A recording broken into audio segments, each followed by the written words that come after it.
Assalamualaikum warahmatullahi wabarakatuh. Monggo istighfar sekedap. Astaghfirullahaladzim. Astaghfirullahaladzim. Astaghfirullahaladzim. Rabbi ighfirli wa liwalidayya warhamhuma kama rabbayani shaghira. Rabbi ighfirli wa liwalidayya warhamhuma kama rabbayani shaghira. Rabbi ighfirli wa liwalidayya warhamhuma kama rabbayani shaghira. Allahumma ighfir lil muslimina wal muslimat wal mu'minina wal mu'minat al ahya'i minhum wal amwat. Allahumma ighfir lil muslimina wal muslimat wal mu'minina wal mu'minat al ahya'i minhum wal amwat. Allahumma ighfir lil muslimina wal muslimat wal mu'minina wal mu'minat al ahya'i minhum wal amwat. Rabbana zalamna anfusana wa in lam taghfir lana wa tarhamna lanakunanna minal khasirin. Rabbana zalamna anfusana wa in lam taghfir lana wa tarhamna lanakunanna minal khasirin. Rabbana zalamna anfusana wa in lam taghfir lana wa tarhamna lanakunanna minal khasirin. La ilaha illa anta subhanaka inni kuntu minal zalimin. La ilaha illa anta subhanaka inni kuntu minal zalimin. La ilaha illa anta subhanaka inni kuntu minal zalimin. Ya hayyu ya qayyum bi rahmatika astaghith. Ya hayyu ya qayyum bi rahmatika astaghith. Ya hayyu ya qayyum bi rahmatika astaghith. Ya muhaiminu ya salam sallimna wal muslimin. Ya muhaiminu ya salam sallimna wal muslimin. Ya muhaiminu ya salam sallimna wal muslimin. Ya qawiyyu ya matin ikfi syarral zalimin. Ya qawiyyu ya matin ikfi syarral zalimin. Ya qawiyyu ya matin ikfi syarral zalimin. Bismillahilladzi la yadurru ma'a ismihi syai'un fil ardi wa la fis sama' wa huwas sami'ul 'alim. Bismillahilladzi la yadurru ma'a ismihi syai'un fil ardi wa la fis sama' wa huwas sami'ul 'alim. Bismillahilladzi la yadurru ma'a ismihi syai'un fil ardi wa la fis sama' wa huwas sami'ul 'alim. Raditu billahi rabba wa bil islami dina wa bi Muhammadin nabiyyan wa rasula. Raditu billahi rabba wa bil islami dina wa bi Muhammadin nabiyyan wa rasula. Raditu billahi rabba wa bil islami dina wa bi Muhammadin nabiyyan wa rasula. A'udzu bi kalimatillahi tammati min syarri ma khalaq. A'udzu bi kalimatillahi tammati min syarri ma khalaq. A'udzu bi kalimatillahi tammati min syarri ma khalaq. Al-Fatihah.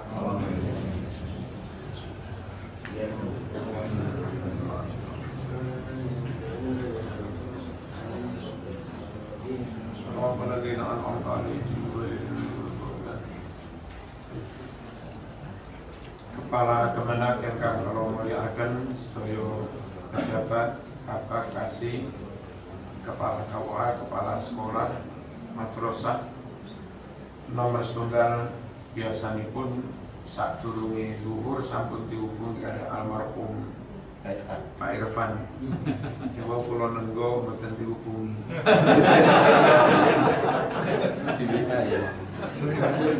Akhirnya jam setunggal kados diperintah kali Pak Irfan.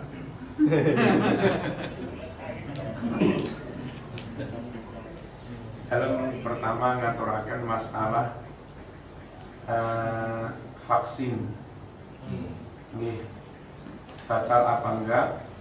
Suntik itu kalau sampai ke jauh kayak infus itu kan ke perut nih, dan memang jadi kenyang, itu membatalkan puasa. Kalau sifatnya namun ten pori-pori atau menyebar lewat daging, nggak sampai masuk ke perut, nggak sampai terasa di lidah, itu kados vaksin nggak sampai terasa di lidah, betul. Kalau yang seperti itu tidak membatalkan puasa. Lalu swab itu kalau yang genus jelas tidak membatalkan puasa. Swab antigen insya Allah juga enggak. Kalau yang PCR karena irung itu cobrok sampai dalam, itu sampai khaysum lebih, sampai jalur hidung lebih, itu membatalkan puasa. Terus melalui dipun swab nyuwun yang selain PCR. Lajeng status napa niki vaksin. Mengapa banyak merek yang dihadirkan ke Indonesia? Data dunia ini penduduknya sekitar 7 miliar koma, yang divaksin mulai umur 18, berarti jumlahnya sekitar 5, sekian miliar yang divaksin itu. Masing-masing 2 dosis, 2 kali vaksin, berarti 11 miliar koma. Sementara kemampuan semua produsen vaksin internasional yang direkom WHO itu dalam 1 tahun hanya mampu memproduksi sekitar 3,5 miliar dosis. Pak Jokowi dalam hal ini pemerintah Indonesia kepingin Indonesia itu nggak usah, jadi kalau 3,5 miliar dari 11 miliar koma itu pinten tahun itu 3 tahun, 3 tahun lebih baru tercukupi. Nah, nggak mungkin kalau mengandalkan satu merek, sehingga merek apapun yang sudah direkom WHO dikulak oleh Indonesia, apalagi harganya agak murah. Merek India pokok WHO sudah oke, kita impor. Merek Cina pokok WHO oke, kita impor. Mau Moderna pokoknya WHO oke, kita impor. Jadi mengimpor banyak merek itu karena ingin segera mencukupi jumlah populasi kita. Penduduk kita sekitar 270 sekian juta. Dikurangi yang umur 18 ke bawah, total yang harus divaksin itu sekitar 240-an juta, masing-masing 2 dosis. Itu sekitar pinten 480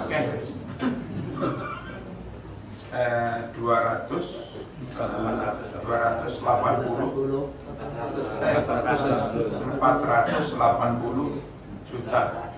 Enggak mungkin Bororamu hanya mengenalkan merek Johnson & Johnson, merek Pfizer, yang merek-merek Amerika, enggak mungkin.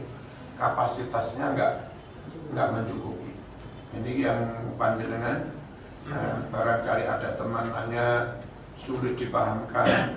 Jadi logikanya ngoten niku.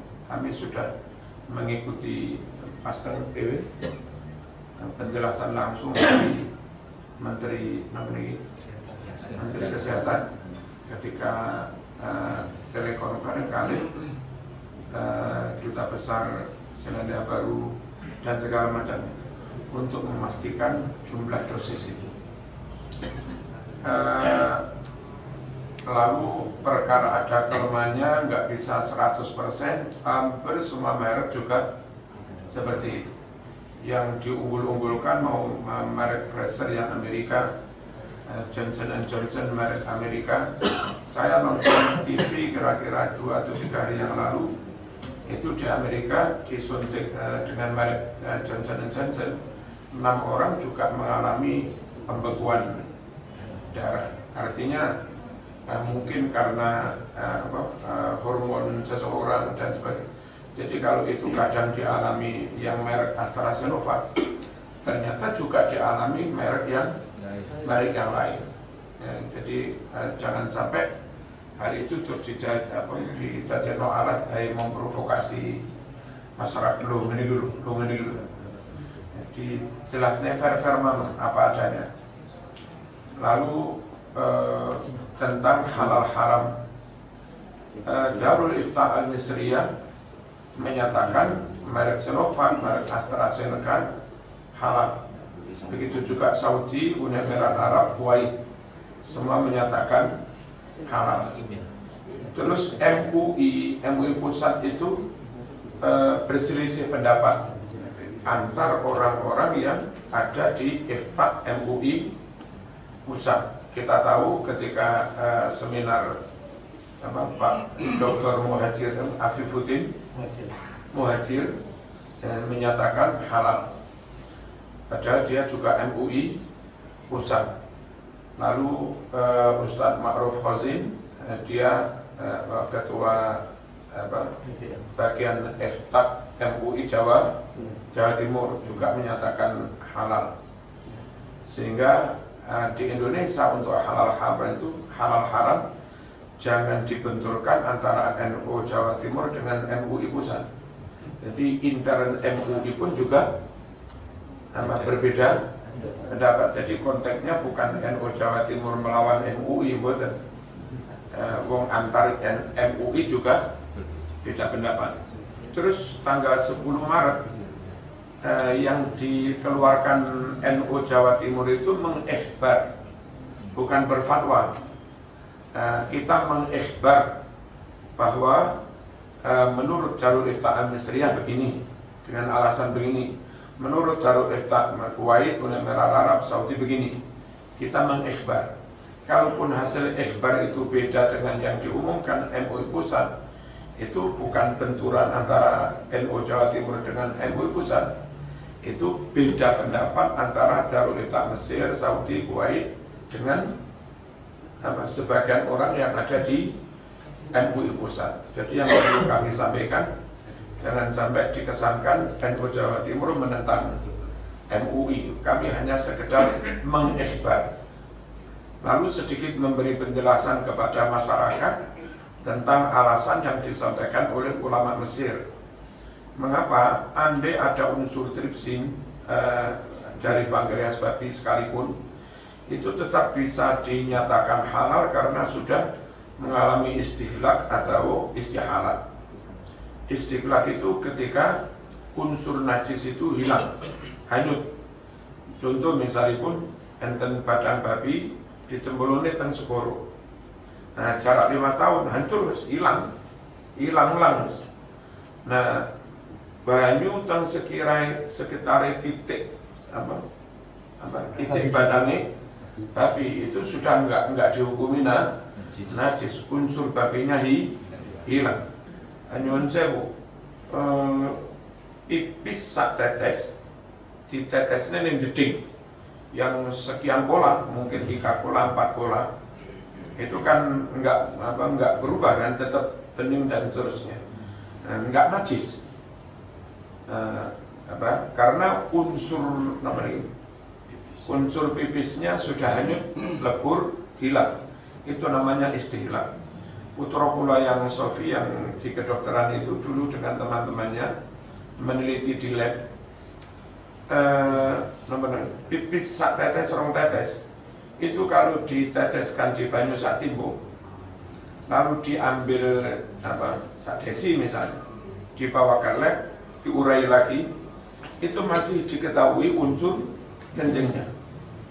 Tapi kalau sak tes rong tetes itu dimasuknya jeding sing gede, 3 kola 4 kola, lalu kita ambil sak desi dibawa ke lab, itu sudah tidak mampu mendetek lab itu unsur pipis, jadi hilang.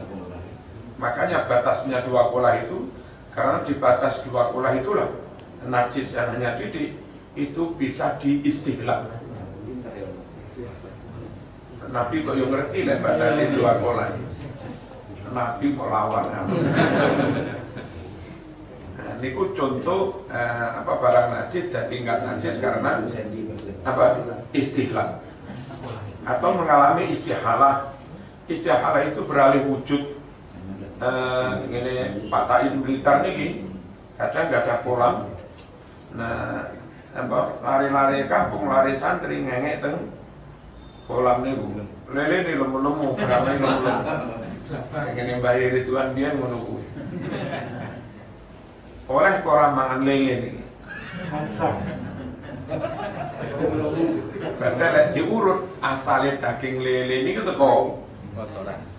Teko kotoran ngoten niku boleh karena sudah mengalami istihalah, beralih wujud. Ngoten. Hukum dirabuk kali teledong sapi. Lemu-lemu gede-gede. Terus digodhog angsal mboten niki.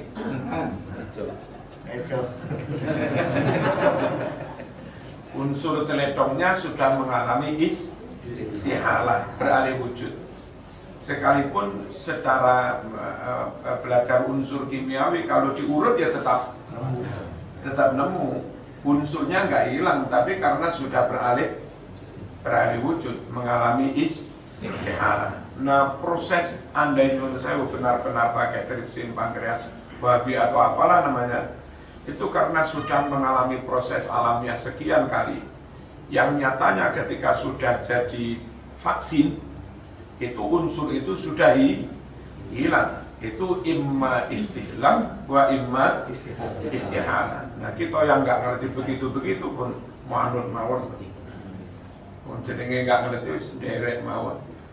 Terlebih sudah ada tabayun dari Profesor Sinten yang ITB niku, itu memang nggak ada unsur babinya. Kalau itu benar-benar iya, beres sudah berarti. Andai ada pun masih secara hukum fikih masih nggak apa-apa berdasar kaidah istihlal dan istihalah. Pun ini tentang vaksin. Yang jelas dengan ASN secara moral, secara mungkin rodok kedinasan, punyalah tugas ikut mensosialisasikan, memahamkan, mensukseskan vaksinasi ini. Terus ngeten para jamaah, para kanca-kanca, kalau Indonesia itu misalnya ikut arus menolak vaksin, menolakkan ada beberapa kelompok yang menolak vaksin yang rotok kaku-kaku dengan berbagai alasan. Sing jere Emmanuel langsung gede sembarang. Iku bener tau ora.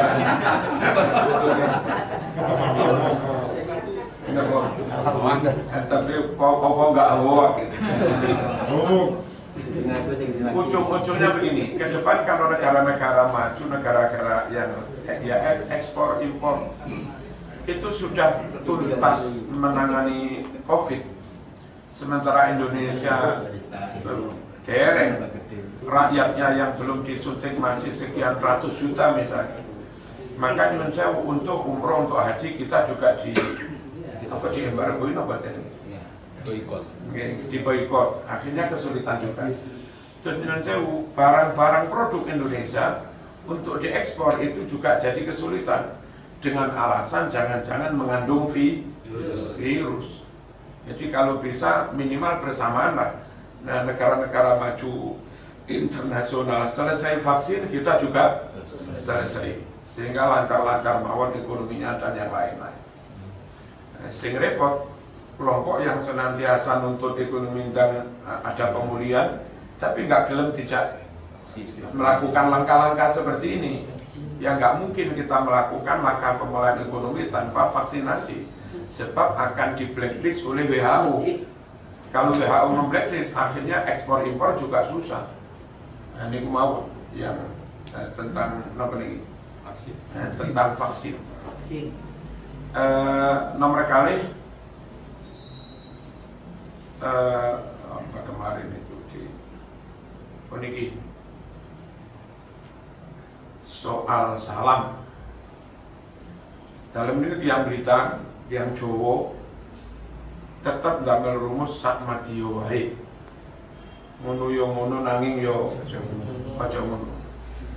Perihal Kemenak membuat kebijakan, misalnya dalam doa acara-acara Kemenak masing-masing agama diberi kesempatan. Niku terus kula tetap proporsional sakmatio ini secukupnya. Kemenak dalam acara di Malang yang rata-rata muslim semua, jadi nggak ada yang hadir itu yang non muslim. Kalaupun ada satu dengan ngerasakan doa di depan boten nggih sampun, maka doanya cukup satu agama, dalam hal ini Islam, boten usah di ini ku sakmatio mawon. Kita menghalangi mereka untuk menyampaikan doa nggak baik. Kita mendorong mereka juga nggak perlu wong siji wong loro kadang ora pede. Jadi tapi kita tetap mungkin menawari. Yang ini nggak seakan betul sampun satu mawon. Nek cara kula ngoten niku, ampun setiap acara terus mesti 5 atau 6 agama. Lalu Pak Taim terus ndonga dengan cara sing macam-macam. Lajeng tentang dodol warung. Sami mawon ngono yo ngono nanging yo aja ngono, sakmati yo mawon. Warung itu ada kalanya buka untuk jajanan anak-anak kecil di tengah-tengah kampung. Terus yang beli ya anak-anak kecil itu, ciki-ciki dan terusnya yang memang nggak puasa, anak-anak balita. Sing ngoten niku aja dilarang-larang lah, memang anak kecil nggih mboten poso. Kadang ada 1-2 ibu-ibu nyuwun sewu beli di situ. Kita juga bisa khusnudon bahwa ibu itu nggak puasa karena haid atau nifas dan yang lain-lain. Yang kedua, warung di Jalan Pantura dan yang semacamnya di terminal. Terus teng stasiun banyak musafir lalu lalat teng bandara. Iku nggih mboten perlu dilarang-larang. Memang di situ banyak orang musafir yang boleh makan, boleh minum. Di Pantura niku juga banyak, apalagi sing monggo niku misale plat nopol B, F barang ini husnudon mawon mungkin musafir, ojo keren-keren sembarang di suwete.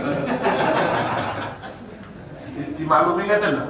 Nggih. Nah baru kalau misalnya dodol di tengah kampung lingkungan muslim di depan masjid terus ngopi lan-lanan terang-terangan, niku perlu disikapi.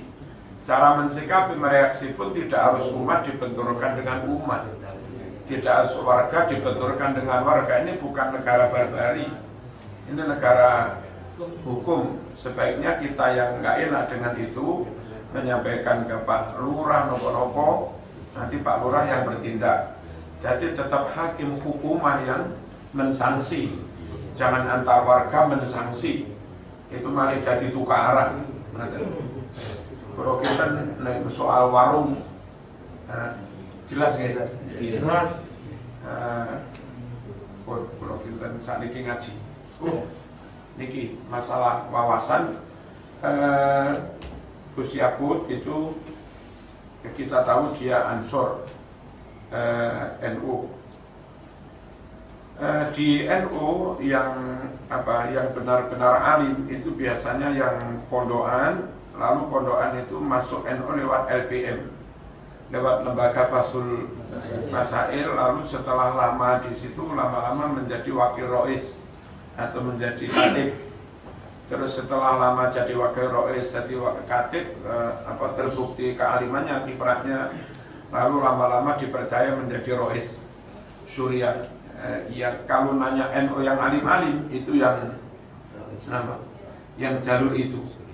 Yang tanfidiyah itu biasanya direkrut dari aktivis, akademisi, pernah di Nun Sewu, pernah di Ansor, pernah di IPNU, pernah di PMII atau Mondok Lirboyo. dia dulu pernah jadi ketua pondok dan seterusnya. Itu rata-rata yang orang-orang Kemenak juga banyak yang jadi ketua terus kalau Ansor nggih ngoten niku. Ono sing rada ngawur didi, ono sing maksud kula niku ketika oknum NU dari unsur IPNU, dari unsur Ansor, Fatayan atau apa, berstatement yang kadang kurang pas dengan kitab kuning, itu jangan langsung NU-nya dihantemi, gitu loh.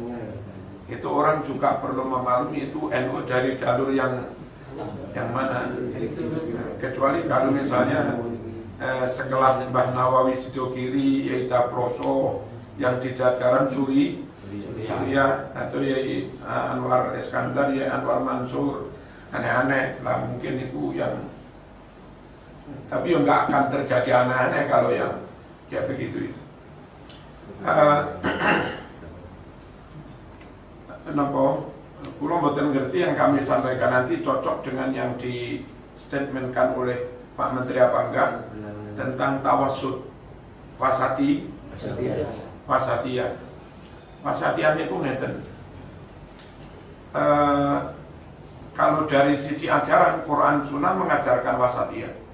Yang wasatiyah itu yang Islam. Yang enggak wasatiyah itu meskipun diambil dari dalil Islam tapi sebetulnya enggak Islam.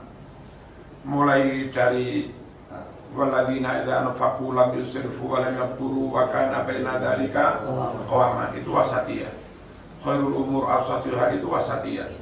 Wala tajhar bis shalatika wala tukhafit biha wabtaghi baina dzalika sabila, itu juga wasatiyah. Kulu washrabu wala yusrifu, itu juga wasatiyah. Terus apa? Ini apa? Wala taj'al yadaka maghlulatan fi unukika wala tabsutha kullal pasti, itu juga tentang wasatiyah. Masjid nemen ojo brol-brolan yo ojo, wala tubadir tabdiron. Ajaran Islam wasatiyah. Wa kadzalika ja'alnakum ummatan wasatan, itu juga tentang wasatiyah. Nah, kalau zaman baca di Bulughul Maram Sahih Muslim, ada orang-orang bertamu kepada Aisyah nanya tentang ibadahnya Kanjeng Nabi.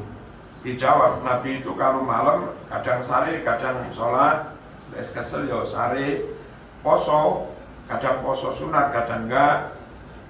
Tentang zuhud apa enggak sama tahu sendiri. Nabi zuhud tapi Nabi juga nikah. Terus 3 orang itu bilang begini, wes aku tak poso terus, gak mokel-mokel. Aku tak sholat bengi terus, gak turu-turu. Wes aku tak zuhud tok, wes gak usah rapi.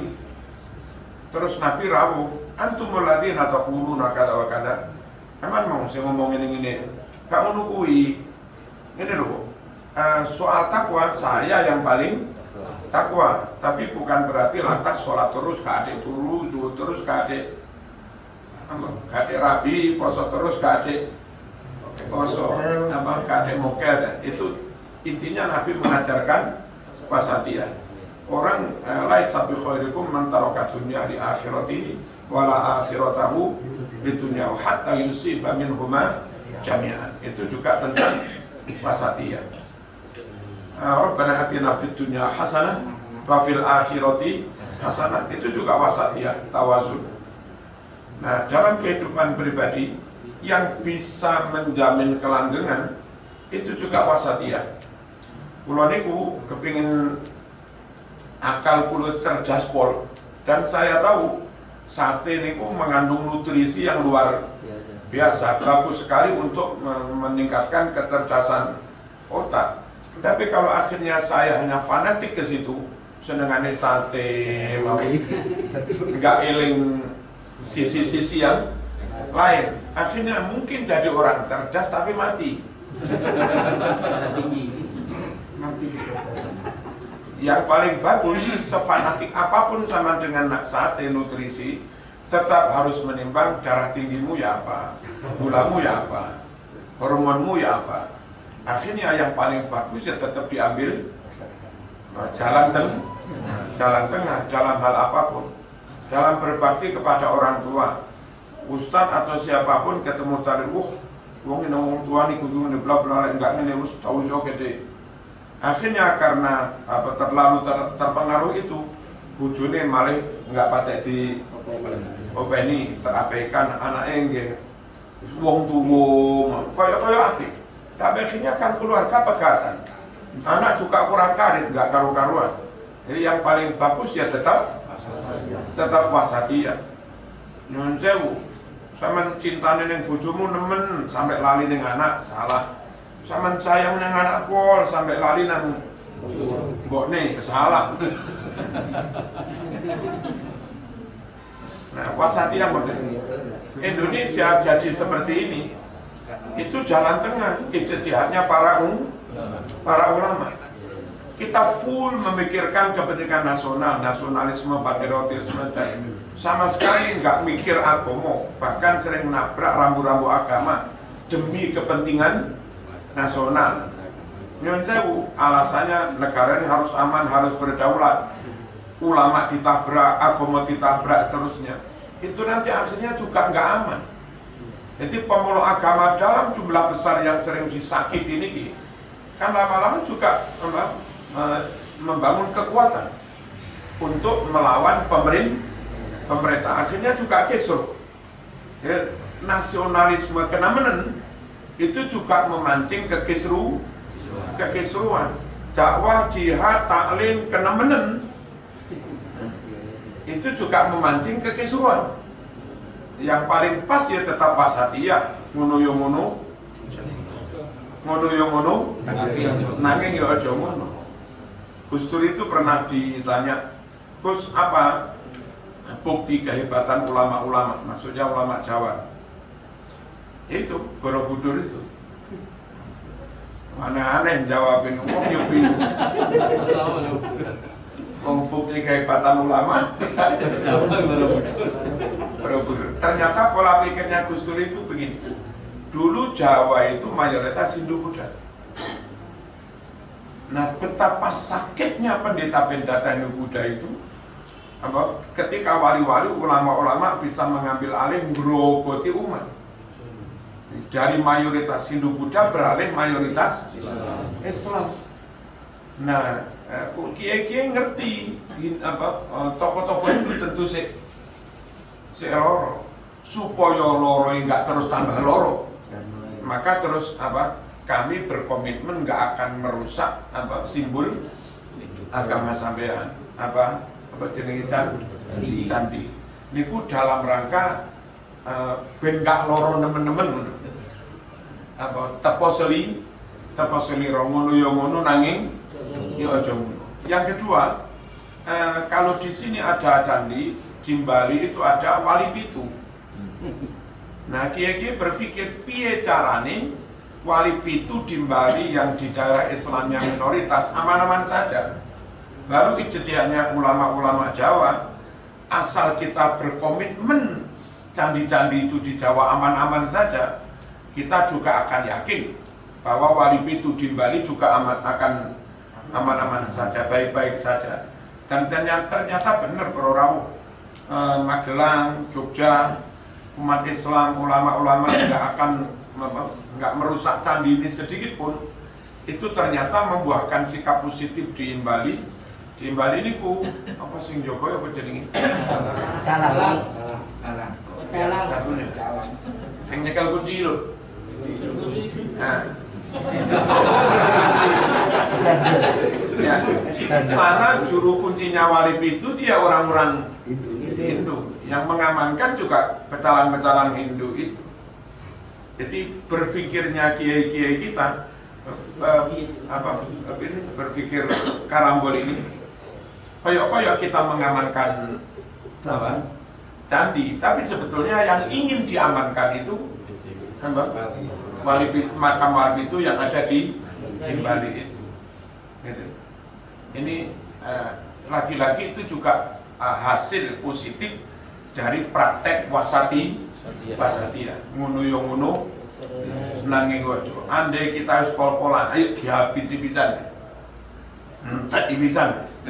Itu akhirnya nanti orang Bali juga punya sikap yang sama. Ayo wong Islam Entah bisa tambah remek. Mereka remek di sini, dewek remek di sana, dan yang rugi kita. Mengapa? Jumlah Hindu di Jawa itu sedikit banget, jauh lebih kecil daripada jumlah Muslim yang ada di Bali. Kalau sampai balas-balasan podo remek-remekan, kita yang lebih remek.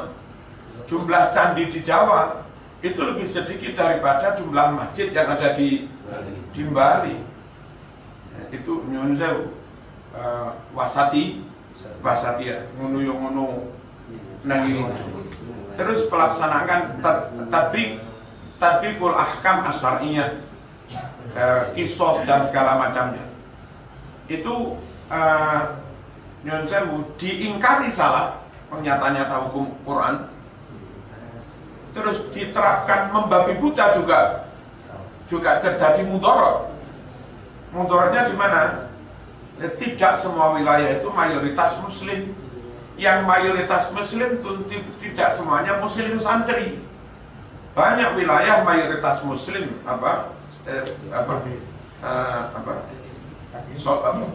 sensus penduduknya, statistiknya. Tapi nyatanya yang abangan banyak. Bolak-balik pilkada yang menang juga kaum abangan. Kursi terbanyak ya kaum abangan dan segala macam. Jadi peta itu seperti itu. Itu kalau kita terapkan babi buta dipaksa, ayo kita laksanakan ini. Kalau enggak kita perang. Kan kelompok-kelompok tertentu begini. Harus kisos, harus rajam, harus potong tangan. Menolak ini perang. Nyuwun sewu, mungkin beberapa kabupaten andai perang di Tasikmalaya mungkin mereka menang. Di Indramayu mungkin mereka menang, mereka yang Muslim. Tapi di Malang remek. Kalau podo mototim. Terus belum lagi yang wilayah-wilayah yang Islamnya hanya minoritas. Itu kalau dilaksanakan itu ada dua pilihan. Berlaku secara nasional, berarti jadi hukum positif nasional, atau berlaku secara lokal. Sama-sama repot. Kalau berlaku secara nasional, hatta di Bali, di Papua itu berlaku, mungkinkah di Bali yang gubernurnya Hindu, poldanya Hindu, jaksanya Hindu, karena kemana Hindu? Hindu. Oh gitu ya? Kalau kita Muslim. Hindu. Oh, Manado Kristen. pakai terting ini.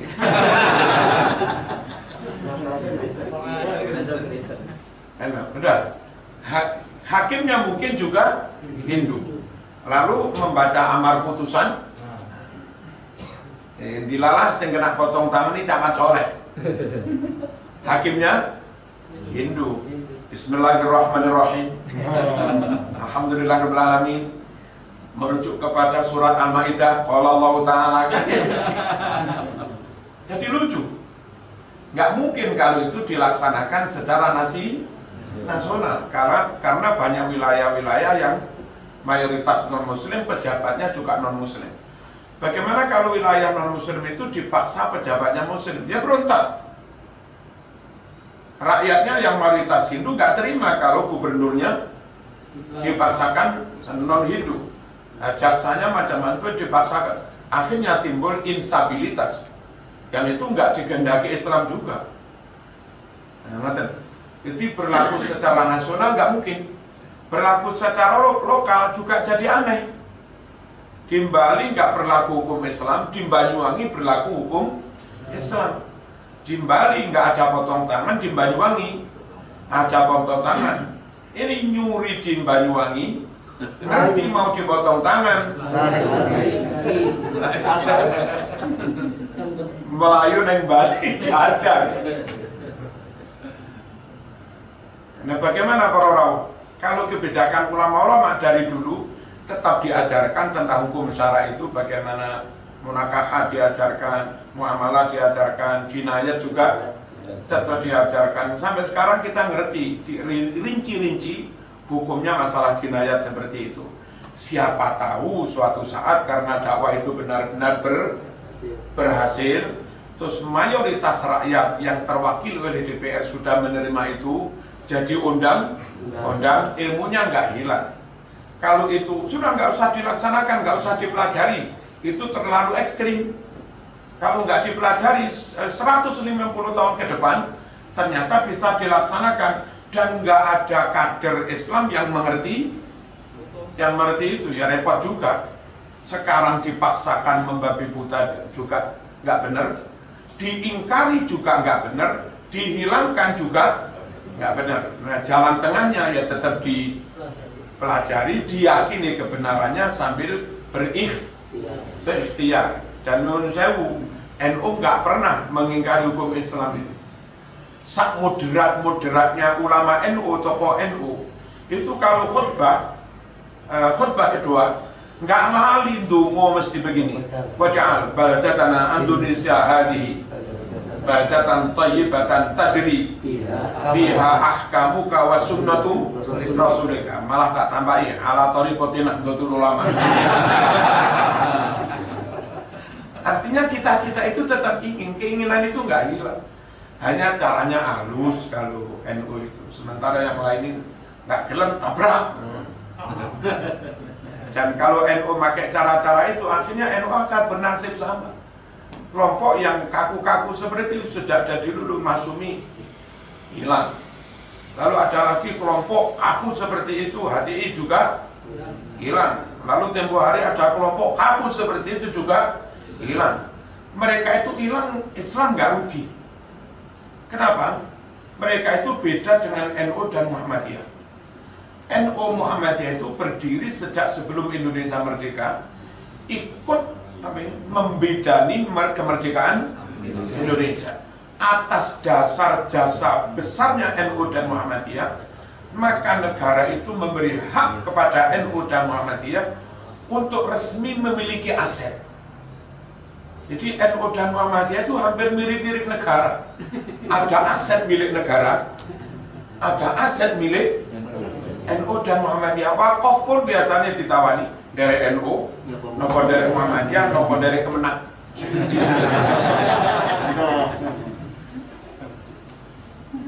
Nah, mereka itu dibubarkan, bubar ya bubar. Nggak ada aset wakaf yang hilang. Karena kelompok-kelompok itu memang secara legal, formal, mereka nggak berhak memiliki aset. Saya wakaf kepada HTI itu nggak akan diterima, nggak akan diproses. Tapi NU Jawa Timur pun nggak ada pinter wakaf. Oke. Selawewu titik wakaf itu yang dereng sing durung dereng kelar, dereng sing tidak ada. Kalau per titik itu misalnya rata-rata masjid ini sak tanah sak nilainya taruhlah 1 miliar. 1000 berarti 1 triliun. Selawewu 25 triliun itu malik sing wis konangan. Sehingga jadi kalau sampai NU bubar, semua kepemilikan umat atas aset itu hilang dan diambil alih oleh negara. Kenapa NU harus hati-hati, harus temenan? Karena kalau sampai NU dikatakan radikal atau apa terus dibubarkan, umat ini kehilangan aset dalam jumlah besar. Nah mereka wonten wahniai. Kalau mereka dibubarkan nggak ada yang dirugikan, malah diuntungkan. Ini yang kadang-kadang kader NU nggak mengerti maunya opo NU banci. Mikir sing dawa gitu. Nah kayak begini nih, terbiasa berpikir, bersikap, nimbang dari semua sisi, lalu diambil sikap yang paling maslahat. Paling maslahat itu irtikabu al-khawfid. Kalau sama-sama mudarat, dipilih yang mudaratnya mafsadahnya paling ringan. Kalau sama-sama aslah, dipilih yang paling menguntungkan. Kalau nggak mungkin totalitas, ya dipilih ma la yudraku kullu, la yudraku kullu. Itu namanya jalan wasatiyah. Kalau kita ngotot top dari sisi ini, timpang di sisi yang lain. Kalau kayak begitu, perkara ini dimaksimalkan satu sisi, yang ini enggak. Suwese juga kullama tajawaza haddahu in akasa ila diddi. Sembarang barang lek disikapi lewat batas, yang terjadi bukan produktif tapi kontraproduktif, malah rugi. Nah, kita itu membawa agama, membawa Islam, jangan sampai kita berpikir bersikap yang itu merugikan Islam. Nah, ini wasatiyah ala Marzuki lah alam Marzuki, alam Blitaran, ngono yo ngono, nanging yo aja. Sampai misalnya keinginan sampean untuk nikah lagi. Wasatiyah. Itu pada akhirnya juga wasatiyah. Temen. Nikah itu kufu, itu juga wasatiyah. Wong lanang meskipun rupane rada elek, karepe pengen golek wong wedok sing ayu dengan segala cara, didukune pakai pelek, pakai mahabbah ya wadud kena lah. Tapi jadi pemandangan yang tidak baik. Sampean sambolo mengucap alhamdulillah, tapi bojomu karo bolo mengucap innalillah. Padahal lagi iso niku jodohe kabeh ngucap alhamdulillah, dibarokahi, barakallah. Nah, si Imam Ali juga seperti itu. Berkali-kali kula matur, Arab niku full wong lanang tanggung jawab.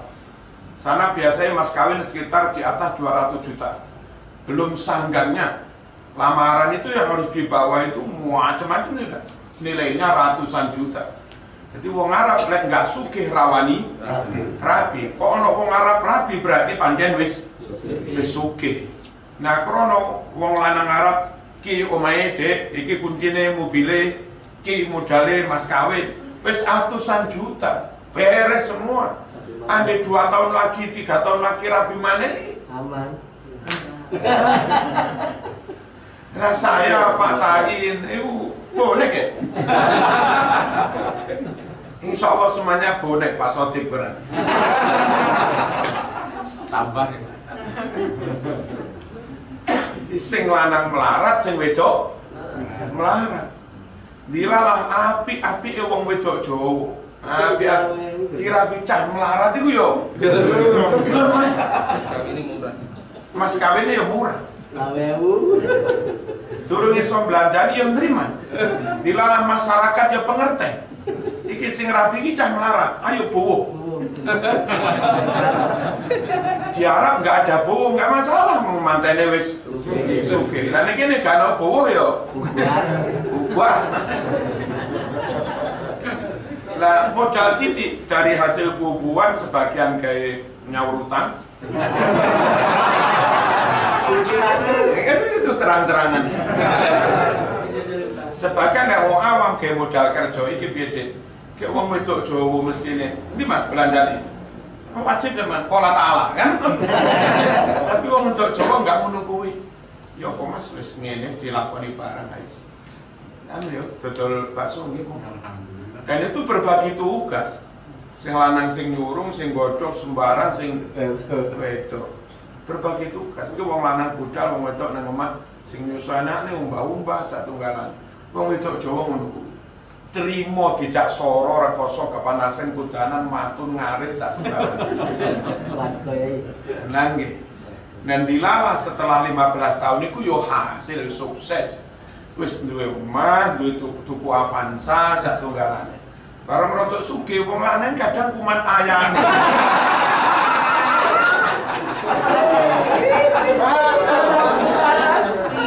Lali lek biyen kuwi rekosone wong loro. Lagi dibagi dulu.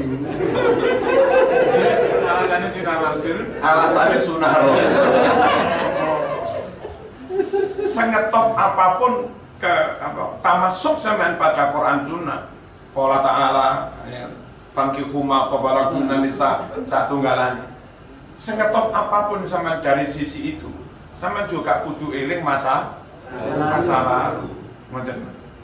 Sama nggak ngono, nggak wasatiyah, akhirnya juga jomplang.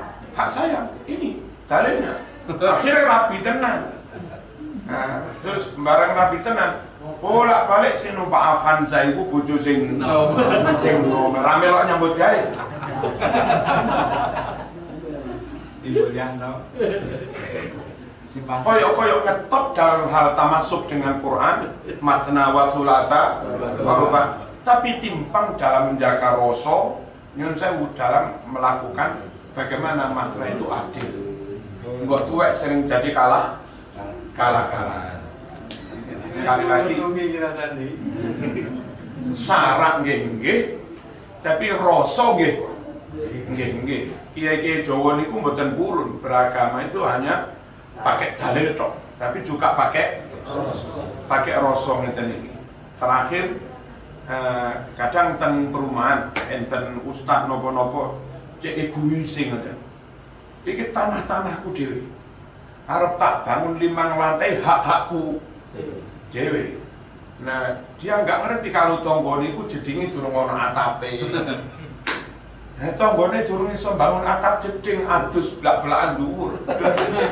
Sampeyan gawe omah tingkat 5 dinceng teko. Ustaz. Mbok yo berwawasan lingkungan. Lek podo-podo nyun sing podo-podo egois. Terus nek membangun. Bangun diterusne sampai tingkat 5. Selesai. Tanah tonggomu sing podo mbedhike langsung diduduk 10 meter nggih kolam lele.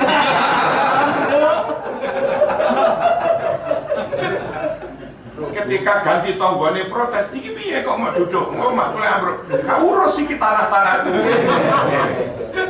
Podo-podo radikal. Lele 10 meter. Akhirnya podo remek gitu. Nah, hidup bareng-bareng itu tetap pakai tepo, selira, wasatiyah, ngono yo ngono, nanging ojo. Termasuk lek sampean bojomu ayu, kancamu bojone urung pati, aja bolak-balik dijak ning kantor.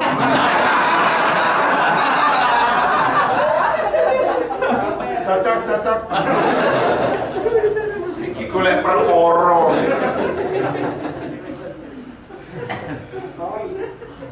Istafti qalbak. Nah. Takono hati. Al-Fatihah.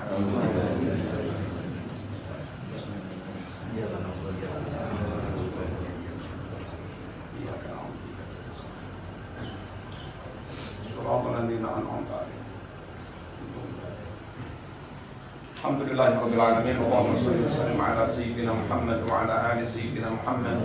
Rabbi fanfa'na bi barakatihim wa qina bi hurmatihim wa amitna fi tariqatihim wa mu'afatin min al-fitan. اللهم اجعلنا واهلنا واولادنا وتلاميذنا واصحابنا واهؤلاء الحاضرين والحاضرات من اهل العلم والخير ولا تجعلنا واياهم من اهل الجهل الضير. اللهم تقبل واوصل واجعله اهدي صوابا وقرانا وما عملنا في هذا المجلس من العلوم الشرعيه والمحاضرات الدينيه والاحاديث النبويه وسوره الفاتحه والاذكار هديه واصله ورحمه نازله وبركه شامله نهدي ذلك ونقدمه الى سيدنا محمد صلى الله عليه وسلم ارواح جميع المسلمين والمسلمات ابائنا وامهاتنا واجدادنا وجداتنا ومشايخنا ومعلمينا وذوي الحقوق علينا ومن اوصانا بالدعاء خصوصا الى روح اخوان عبد الحليم. اللهم اغفر لهما وارحمهما. اللهم اغفر لهما وارحمهما وعافهما واعف عنهما واكرم نزلهما ووسع مدخلهما ونقيهما من الخطايا كما ينقى الثوب الابيض من الدنس واغسلهما بالماء والثلج والبرد وابدلهما دارا خيرا من دارهما واهلا خيرا من اهلهما وزوجا خيرا من زوجهما وادخلهما الجنه واعذهما من عذاب النار. اللهم اجعل قبريهما روضتين من رياض الجنه ولا تجعل قبريهما حفرتين من حفر النيران. اللهم لا تحرمنا اجرهما ولا تفتنا بعدهما واغفر لنا ولهما واجعل الجنه مثواهما واجعل لهما ذلك كله فداء لنا ولهما من النار وعتقا من النار وفكاكا من النار وسترا من النار وحجابا من النار وامانا من النار وبراءة من النار ونجاة من النار. وصلى الله على سيدنا محمد والحمد لله رب العالمين. والسلام عليكم ورحمة الله. Wabarakatuh.